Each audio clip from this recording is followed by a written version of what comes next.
काफी अरसे से आपको चेस कर रहे थे, आज आप सामने बैठी हुई हैं। Thank you so much. क्यों नहीं बनी आप एयर होस्टेस? बन जाती हैं आप। वैसे मैं तो बचपन से सुनता हुआ मैं डॉक्टर बनूंगा नहीं बन पाया। इतना फ्लाई करते ना लोग, मतलब जमीन पे भी बैठे होते जहाज में लोग, तो इसलिए फिर मैंने कहा एयरलाइन को बहुत ज्यादा फायदा हो जाना। शौक था आपको? हाँ बहुत ज्यादा, अभी भी है, अभी भी तो है। थोड़ा मुश्किल हो जाएगा, अब मुश्किल हो जाएगा हाँ, लेकिन अभी भी है शौक। और कौन सी एयरलाइन में अगर होती है? एमिरेट्स वगैरह में, कतर वगैरह। लेकिन अम्मा पीआईए में थी ना, तो अम्मा कहीं और नहीं, मतलब एक सर्टेन टाइम तक तो पीआईए में ही रहना पड़ता जी, क्योंकि अम्मा वहाँ आसानी से करवा सकती थी कि बस ऐसे जाके कि मेरी बेटी है इसको। तो हिबा क्यों नहीं किया ये? अगर शौक था, जो हम लोग यूजुअली हमारे अपने शौक होते हैं पूरे नहीं होते, इम्पोज किए भी जाते हैं बहुत सारी जगहों पे, आपके साथ ऐसा क्या हुआ कि आप वहां से इस तरफ आ गई? और मैम बहुत आसान था, मतलब उस शौक के लिए ये भी नहीं था कि कोई बहुत तगो दो करनी पड़ती या बहुत भागना पड़ता, बिल्कुल ऐसे कि मतलब, और ऐसा भी नहीं ना कि पीआईए में उस वक्त हायरिंग्स भी सब देख के ही हुआ करते थे कि आपकी एजुकेशन कितनी, हाइट पे बड़ा वो होता था कि हाइट। हाँ, तो सब चीजें पूरी थी और अम्मा का तजुर्बा था, तो अम्मा ने कहा कि मैं तो आधा कुछ तो इसको सिखा के ही जो है वो लेकर आऊंगी आपके सामने। तो हो जाना था, एमडी शमडी से बात भी कर ली थी अम्मा ने, पर वो अचानक से फिर टेलीविजन का जब सीन ऑन होता है ना, तो फिर इंसान कुछ और नहीं कर पाता। मतलब स्क्रीन का ऐसा क्या कहेंगे, एक्सीडेंटली हुआ, मतलब वो भी कोई ऐसे क्रेज नहीं था मुझे। नहीं तो आप बचपन से ही थी ना आपको? हाँ, आई तो मैं was 14 when I started working। और साथ ये दिमाग में था कि मैंने एयर होस्टेस बनना है, मैं वैसी बसें कर रही हूँ। एक्टिंग तो अम्मा के लिए ऐसी, अम्मा ने बोला कि सुल्तान आपा का एक प्रोजेक्ट है, कर लो बेटा, ये वो तुम्हारी शादी तुम्हारे पैसों से ही करा देंगे, और ऐसे ना तुम्हारी पढ़ाई के पैसे। आपको वो भी हो रही है, इंस्पायर भी हो रही है। हाँ, मैंने कहा चलो मतलब छोटी सी उम्र में मैं पैसे वैसे कमाने लग जाऊंगी एंड ऑल दैट, तो कर लिया। फिर उसके बाद आप कुछ नहीं कर सकते। जब तालियां बज जाती है ना एक दफा की, याद बहुत अच्छी, यार इतनी छोटी है, इसने इतना अच्छा कैसे कर दिया, तो फिर आप किसी और काबिल। ऐसा वाला भी हुआ होगा, रास्ते में किसी ने रोका होगा, सेल्फी ले ली होगी?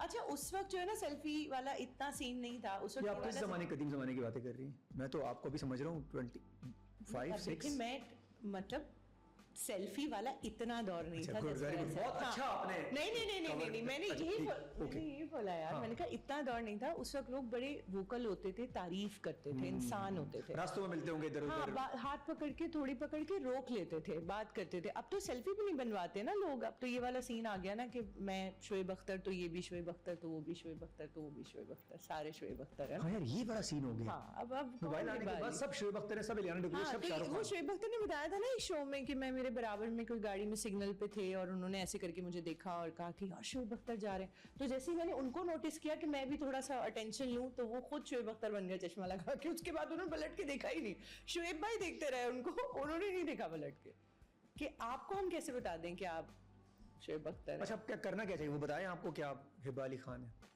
हाँ, और बराबर बताने वाले बताते भी, क्योंकि आप काम भी कर रही हैं, डिजर्व भी करती हैं, बहुत प्यार, इनको एंटरटेन भी करती हैं आप बहुत। लेकिन मैं उस वक्त की बता रही हूँ कि उस वक्त लोग बहुत जेन्युइन थे, बहुत सच्चाई से बहुत अच्छी तारीफ करते थे और जेन्युइनली करते थे। तो अब जो जेनजी आ रही है वो जेन्युइन नहीं है इतनी, वो अपनी जात में मुझे ऐसा लगता है बहुत ज्यादा। हाँ, वो कहते हैं मैं ही हूँ जो कुछ, बहुत लॉस्ट जनरेशन है, बहुत वैसी लॉस्ट जनरेशन है। वो कहते हैं ना, we sad people with happy pictures, you know. ओहो, sad people with happy pictures. मायरी सुपर हिट। अरे यार, मतलब मजेदार। कौन सा रोल प्ले किया उसके अंदर आपने? कैसे आपने इतना सख्त रोल इतने मीठे तरीके से प्ले कर लिया? आपकी सोच है, मतलब मुझे मैं छोड़ चुकी थी एक्टिंग ऑलमोस्ट, आपको पता है, अलविदा हो गया था एक्टिंग से। मुझे लगता था मैं फिर। कौन सा लास्ट प्रोजेक्ट था आपका? एक बड़ा अच्छा नाम तो। मेरे जीने की वजह एक लास्ट प्रोजेक्ट था 5 years बैक। और एक लंबा ब्रेक आपका बीच का आया। 4 to 5 years। 4 to 5 years का ब्रेक। तो वो याद नहीं आ रहा था कि रास्ते में रोकना? हाँ, पर अपने कुछ पर्सनल रीजंस थे जिन पे भी हम बात करेंगे अभी लेटर ऑन। तो उसकी वजह से आई वाज़न्ट वर्किंग। अच्छा, मैं बड़ा इंटरेस्टेड उस पर। मुझे पता, आप इस सारी बात में इंटरेस्ट आपका लूज हो गया, सब इंटरेस्ट वहीं चला गया। यार मेरा बड़ा मजा आता है कि हुआ एक्चुअली क्या, कितना बड़ा बंदा स्टार होता है, फिर अचानक वो गायब होता है, फिर वो कम बैक करता है और फिर वो स्टार बनता है। बीच में जो दिन होते होंगे वो किन लोगों के लिए गुजारता है, कितना प्यार होता होगा उन लोगों से, या कितना। मैं टीवी नहीं देखती थी, मैं पाकिस्तानी, मतलब केबल शेबल था ही नहीं। तो आप यहाँ नहीं थी, मालदीव्स में थी, कहाँ थी आप? नहीं, मैं दुबई में भी थी, कराची में भी थी। फिर मैं कहीं भी टेलीविजन नहीं देखती थी क्योंकि देख सकती नहीं थी, मुझे रोना आता था देख के, तकलीफ होती थी। क्योंकि जब एनी पेनी कोई भी एक्ट्रेस जो है वो काम कर रही होती थी। 5 साल की बात करें, 5 दिन और 5 महीने की बातें नहीं होती। जी, एग्जैक्टली। मैंने टेलीविजन ड्रामा नहीं देखा, मैं नहीं देख सकती थी पाकिस्तानी ड्रामा, क्योंकि मैं उसका पार्ट रही हूँ और मुझसे बर्दाश्त नहीं होता था कि मैं खुद नहीं हूँ और मैं इतना कुछ कर सकती हूँ ऑन स्क्रीन और मैं नहीं कर रही हूँ। तो 5 साल का ब्रेक, जी। उस पे जरा मुझे बताइएगा कि वो 5 साल आपके कैसे ड्रामा गुजरे? नहीं देखा, ड्रामा नहीं देखा, नहीं देख सकती थी। और ना देखने की वजह तकलीफ थी कि यार मैं देखूं? तकलीफ थी, ऑब्वियसली मिस करती थी मैं इश्क करती हूँ अपने काम से, तो I used to miss it कि यार मैं क्यों नहीं कर रही हूँ काम, और मैं अपनी वजह से नहीं कर रही थी। नॉट दैट कि आपको ये होता है कि आपको काम मिल नहीं रहा है या पर्टिकुलर तरह का काम नहीं मिल रहा, हर तरह का काम मिल रहा था और आप नहीं कर रहे थे। सो ऑफ कोर्स मैंने छोड़ दिया था ड्रामा देखना। अम्मी की तरफ से आ रहा था कि करो? अम्मा की तरफ से हमेशा आता था कि आवाज आती थी करो, हुक्म। क्योंकि अम्मा ने ही एक्टिंग शुरू करवाई थी, अल्लाह उन्हें जन्नत ये तो नसीब खुद रुकने की वजह थी, उसके पीछे क्या वजह थी?